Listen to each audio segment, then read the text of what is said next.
BJP MP Menaka Gandhi has made a shocking charge against ISKCON. Selling cows from its goshalas, cow sheds to butchers. And the beef brigade has taken law in its own hands in this. 23 September 2023 BJP के एक MP Maneka Gandhi ने ISKCON जो दुनिया के बहुत ही बड़े Hindu organisation है उस पर ये आरोप लगाया कि ISKCON देश के सबसे बड़े धोखेबाज लोग हैं, क्योंकि ये गौशाला के नाम पर सरकार से जमीन और दुनिया भर से फायदे जरूर लेते हैं। ये सारे दिन हरे रामा हरे कृष्णा के जाप भी करते हैं,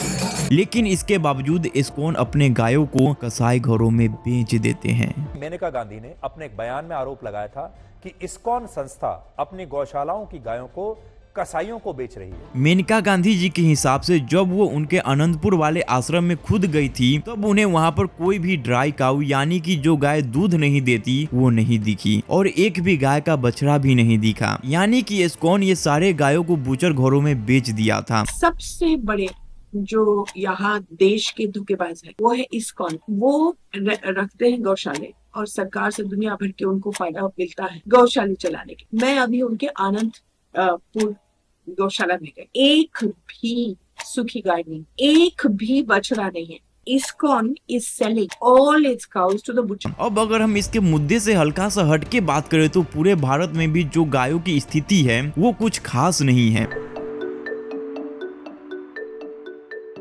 अगर हम इंटरनेशनल बीफ एक्सपोर्ट को देखें तो 2015 में इंडिया दुनिया के लार्जेस्ट बीफ एक्सपोर्टर था और तब से लेकर आज 2023 तक हमारा देश टॉप 5 बीफ एक्सपोर्टर में से एक है। नाउ सबसे सरप्राइजिंग बात ये जो पोजीशन हमारे देश ने हासिल किया है वो इंडियन गवर्नमेंट यानी कि मोदी जी के सरकार जो एक राइट विंग सरकार है उसके दौरान किया है। इनफैक्ट इसी दौरान मोदी जी का एक वीडियो भी काफी वायरल हुआ था जिसमें वो कह रहे थे कि बीफ एक्सपोर्ट को किसी धर्म एक कम्युनिटी से न जोड़ा जाए, क्योंकि उनके कई जैन मित्र भी इस बिजनेस में शामिल हैं। कोई एक कम्युनिटी इस बिजनेस में है, ऐसा नहीं है जी।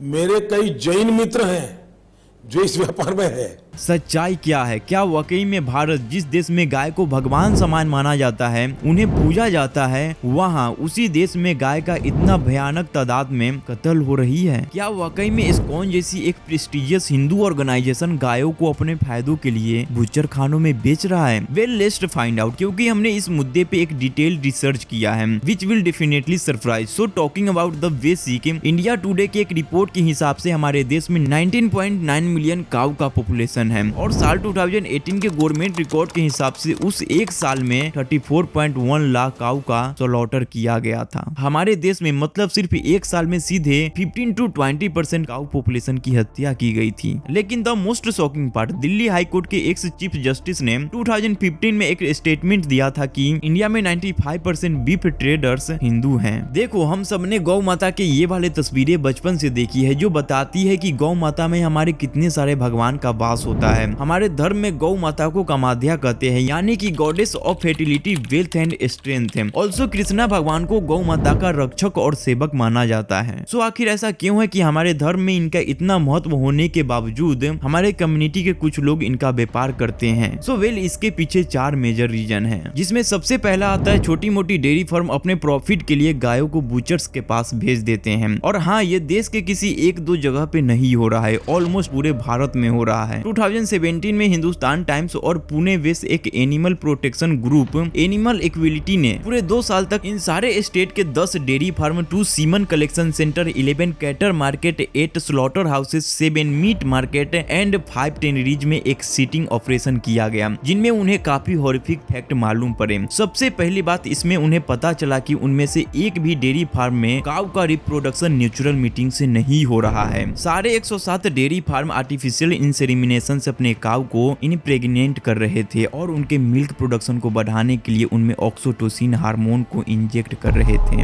एक ऐसा हार्मोन जो इंडिया में बैंड है। अब इसे इंजेक्ट करने से काऊ का मिल्क प्रोडक्शन तो बढ़ जाता है, पर लॉन्ग रन में इनके कई सारे साइड इफेक्ट होते हैं, जैसे कि काऊ का यूट्रस कॉन्ट्रैक्ट हो जाता है, उनके स्तन एब्डोमिनल ह्यूज हो जाता है एंड सबसे इम्पोर्टेंट उनके लाइफ स्पेन काफी कम हो जाता है। एनिमल इक्विलिटी के एग्जीक्यूटिव डायरेक्टर अमृता जी का भी इस पर यही कहना है कि कि वाइल्ड एमेंड में काऊ का लाइफ स्पेन 20 ईयर तक होता है, बट डेयरी फार्म में इतने सारे आर्टिफिशियल मेथड की वजह से काऊ मुश्किल से 4 साल ही जी पाती है। बट इस सिचुएशन को देखने का दूसरा नजरिया ये है कि ये करने के पीछे फैमिली का मेन रीजन होता है कि इनका सिर्फ यही कैटल ही एक सिंगल सोर्स ऑफ इनकम होता है। दूसरी बात जो सीटिंग ऑपरेशन में मालूम पड़ी वो ये है कि जिस सालों में गाय जिंदा रहती है उस सालों में भी गाय ज्यादा से ज्यादा दूध देकर धंधा बढ़ा पाए, इसीलिए उन्हें उनके बछड़ों से भी अलग कर दिया जाता है, जिस वजह से बहुत बार बछड़ों की मौत हो जाती है। लेकिन इस वजह से वो गाय दूध देना न बंद कर दे, इसीलिए डेयरी फार्म उस बछड़े के लाश में घास भर के उसे एक मैनी क्वीन की तरह उसके माँ के बाजू में खड़े कर देते हैं, सिर्फ ताकि वो गाय दूध देती रहे। तीसरी बात जो हिंदुस्तान टाइम्स ने रिपोर्ट किया कि इस ऑपरेशन में 75% डेयरी फार्म्स ने सामने से एक्सेप्ट किया और इसे हिंदुस्तान टाइम्स ने फिल्म भी किया कि अगर उनके गाय अपने डेली मिल्क प्रोडक्शन से सिर्फ 1 या 2 लीटर भी दूध कम देने लग जाती है ना, तो उस गाय को सीधे बूचर हाउसेज भेज दिया जाता है। नाउ इस डेयरी फार्म से ऐसा करने की जब वजह पूछी गई तब बगलकोट कर्नाटका के डेयरी कोऑपरेटिव के हेड शशिधर जी ने कहा कि फार्मर्स ऐसा इसलिए करते हैं क्योंकि एक ड्राई काउ से उनको कोई भी इनकम जनरेट नहीं होती है, मगर उनको पालने में पर डे का खर्चा 100 रुपया आता है। But on the other hand slaughter houses उन्हीं ड्राई काउ के लिए 15 से 20 हजार रुपए दे देते हैं। So it's pure business. चौथी बात जो इन्वेस्टिगेशन में मालूम पड़ी, इस काउ की बूचर्स तक पहुंचने की जर्नी भी काफी पेनफुल होता है। हिंदुस्तान टाइम्स ने ये बताया कि उनको डेयरी फार्म से स्लॉटर हाउसेस तक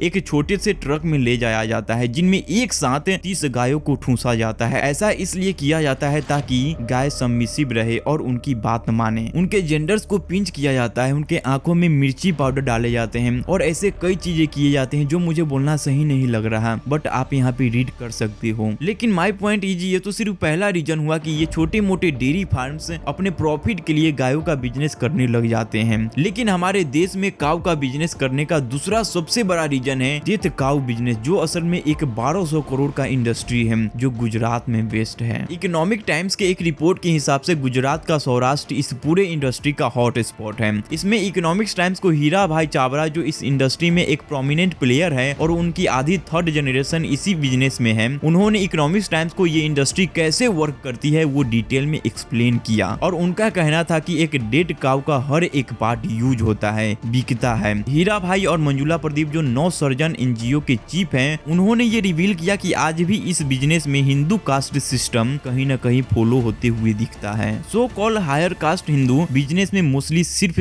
सप्लाई चेन ऑन करते हैं और उनको अगेन कुछ so lower caste Hindu dead cow supply करने का काम करते हैं। तो देखो हीरा भाई ने बताया कि होता ऐसा है कि गांव के डेथ होने के बाद उसके बॉडी के लिए बीड लगने लगती है। फिर हीरा भाई के सप्लायर्स जिसका नाम रोहित है और उसके कम्युनिटी के कुछ लोग जिसे भम कहते हैं उस डेड बॉडी को मिलकर ऑपरेट करते हैं। ये लोग हर दिन 6 से 7 डेड बॉडी को क्लीन करते हैं और उस बॉडी से स्किन, बोन्स और मीट को सेपरेट करके वो हीरा भाई जैसे सप्लायर चेन ओनर को बेच देते हैं, जिसके लिए उन्हें 10 से 12 हजार की मंथली इनकम होती है। अब आगे हीरा भाई इस काऊ ऑर्गन्स को फर्दर सप्लाई करते हैं, तो मोस्टली स्किन को टेनरीज में भेजा जाता है जो पर हेड 800 रुपया बिकता है। यानी मिनिमम 7 काऊ अगर पकड़े डेली का तो उसके हिसाब से उसको सिर्फ स्किन का 5600 रुपया मिलता है। फिर आते हैं बोन्स पे, हर बॉडी से 10 केजी बोन्स निकलता है जो ₹10 पर केजी बिकता है, मतलब वापस से 7 काऊ के हिसाब से 700 रुपया सिर्फ बोन्स का। फिर आता है काऊ का मीट। सो एक सोशल वर्कर नाथ भाई परमान ने बताया कि इस काऊ का फ्रेश मीट 40 रुपया पर केजी पर बिकता है और ड्राई मीट 100 रुपया पर केजी पर बिकता है। तो इन total supply chain business owner dead cow से 7 से 8 हजार रुपया डेली अर्न करते हैं। इस कैलकुलेशन के हिसाब से इकोनॉमिक्स टाइम्स ने बताया कि ये इंडस्ट्री 12,000 करोड़ की इंडस्ट्री है। तीसरा reason for killing cow in India, in Indians cow की स्मगलिंग। सो मार्च 2023 में टाइम्स ऑफ इंडिया ने एक बड़े स्मगलिंग रैकेट को अनकवर किया था, जिसमें टाइम्स ऑफ इंडिया ने कुछ एक्स स्मगलर और ग्राउंड इन्वेस्टिगेशन से ये पता लगाया था कि राजस्थान, हरियाणा और पंजाब से हर साल 20 लाख काऊ को बांग्लादेश के स्लॉटर हाउसेस में स्मगल किया जाता है। एक और एक्स स्मगलर ने ये बताया कि बांग्लादेश में through out the year beef की हाई डिमांड तो होती है, लेकिन ईद और बकरी ईद के वक्त ये डिमांड अपने पीक पर पहुंच जाती है और इसीलिए इन डिमांड को कवर अप करने के लिए ये पूरा स्मगलिंग का सफर शुरू होता है। उन स्टेट्स में काऊ सेलर से जिनसे बायर कई बार ये झूठ बोल के काऊ को खरीदते हैं कि वो उन्हें दूसरे फार्मर को रीसेल करने वाले हैं, यानी उनको ये नहीं बताया जाता है कि इन गायों की स्मगलिंग होने वाली है। अब ऐसा नहीं है कि ये गायों को सिर्फ क्रिमिनल ही बेचते हैं, कई बार फार्मर्स को भी मजबूरी में अपने गायों को बेचना पड़ता है। ये यूजुअली 2 वजहों में ही होता है, पहला जब सूखा पड़ता है या फिर बाढ़ आता है। आई के मुताबिक इस दौरान गाय के चारे के लिए डेली का खर्च 100 रुपया से 150 रुपया आता है और बाढ़ के वक्त फार्मर के सारे क्रॉप्स डिस्ट्रॉय हो गए रहते हैं और उस वक्त ओपन ग्रास ग्राउंड में उतना अवेलेबल भी नहीं होता है। सो दूसरा रीजन है जब कई बार फार्मर्स कर्ज में फंस जाते हैं। उन कर्ज को क्लियर करने के लिए जब उनके पास कोई चारा नहीं बचता है तो उन्हें अक्सर अपने गायों को बेच के अपने कर्ज चुकाने पड़ते हैं। आई नो ये रीजन सुनने में काफी छोटा लग रहा होगा, लेकिन सिर्फ पिछले समर सीजन में तेलंगाना के डिस्ट्रिक्ट मेरठ में ही 6 लाख गाय लोन चुकाने के लिए बेची गई थी। इसीलिए ये भी काफी इंपोर्टेंट रीजन बन जाता है कि काऊ का अल्टीमेटली बिजनेस शुरू हो जाता है। सो क्लियर वेरी अनफॉर्चुनेटली काऊ इंडिया में काफी कम्युनिटी का एक मेजर सोर्स ऑफ इनकम है, क्योंकि काफी इंडस्ट्री और ऑर्गेनाइजेशन उस पर ही डिपेंडेंट है। लेकिन it means like this is not the case of ISKCON. Yes, high chances है कि मेनका गांधी जी ने जो एलिगेशन इस्कॉन पे लगाया है वो बेसलेस है, क्योंकि अब तक अनंतपुर गौशाला में काऊ बुचर्स को बेचे जाते हैं इस बात की कोई भी सॉलिड प्रूफ नहीं मिला है। देखो, सबसे पहली बात, मेनका जी के स्टेटमेंट के तुरंत बाद इस्कॉन ने मेनका जी पर 100 करोड़ का डिफमर्जी किया, लेकिन उनसे यह भी कहा कि या तो वो इस एलिगेशन को प्रूव कर ले या फिर उनको इसकी सजा भुगतनी पड़ेगी। अनफॉर्चुनेटली यहाँ सबसे बड़ी गलती यह है कि मेनका जी ने अब तक एक भी प्रूफ सबमिट नहीं किया है। सो अब तक यह सब सिर्फ ब्लैंक एलिगेशन है जिस पर ऑफकोर्स ट्रस्ट नहीं किया जा सकता है। ऑल्सो इस्कॉन ने अपने अनंतपुर गौशाला का एक वीडियो भी रिलीज किया जिसमें अमोल लीला प्रभु जी क्लियर बता रहे हैं कि इस्कॉन में कितने सारे ड्राई काऊ और बछड़े आज भी हैं। देख रहे हैं यहाँ पर कितने ये प्यारे प्यारे बछड़े हैं, सो मेनी वंडरफुल काव्स। तो ऐसा नहीं कि बछड़े जो है बूचड़ खाने भेज जाते, देखिए कितने सारे यहाँ प्यारे प्यारे बछड़े हैं। फिर इस्कॉन ने अनंतपुर के गवर्नमेंट वेटरीज डॉक्टर का भी लेटर पब्लिक किया जिसमें वो बता रहे हैं कि उस गौशाला में मिल्किंग काऊ के अलावा 76 बुल्स एवं 246 नॉन मिल्किंग काऊ मौजूद हैं। प्लस उन्होंने अनंतपुर एरिया के एमपीस और एमएलए के लेटर भी पब्लिक किया जिसमें वो भी यही बता रहे हैं कि इस्कॉन का अनंतपुर गौशाला सभी टाइप के काऊ और उसके बछड़ों के लिए एक काफी सेफ जगह है। सो अब तक तो इस्कॉन के पास काफी सारे प्रूफ है, लेकिन मेनका गांधी जी ने जो एलिगेशन लगाए थे कि उन्हें अनंतपुर आश्रम में एक भी ड्राई काऊ और उसके बछड़े नहीं दिखाई दिए, इस बात को लेकर उन्होंने अब तक कोई भी प्रूफ सबमिट नहीं किया है। एंड ऑफ कोर्स सिर्फ वर्बली किसी को अक्यूज कर देना it will not counter as proof. Now coming back condition of cow in India, इस मुद्दे पे न इंडिया यूजुअली काफी ज्यादा डिवाइडेड रहता है। एक सोसाइटी का सेक्शन का मानना है कि मे बी हम तो बीफ नहीं खाते हैं लेकिन बीफ बैन नहीं होना चाहिए, क्योंकि अभी मैंने आपको जैसे बताया बीफ इंडस्ट्री इंडिया में इकोनॉमिकली काफी वाइबल है और काफी कम्युनिटी भी फाइनेंशियली इसी इंडस्ट्री पर डिपेंडेंट है। लेकिन एक और दूसरी पर्सपेक्टिव है, डिड यू नो अमेरिका के कुछ स्टेट में horse slotting and conjunction band है। There are many states in the United States where the slaughter of horses is banned.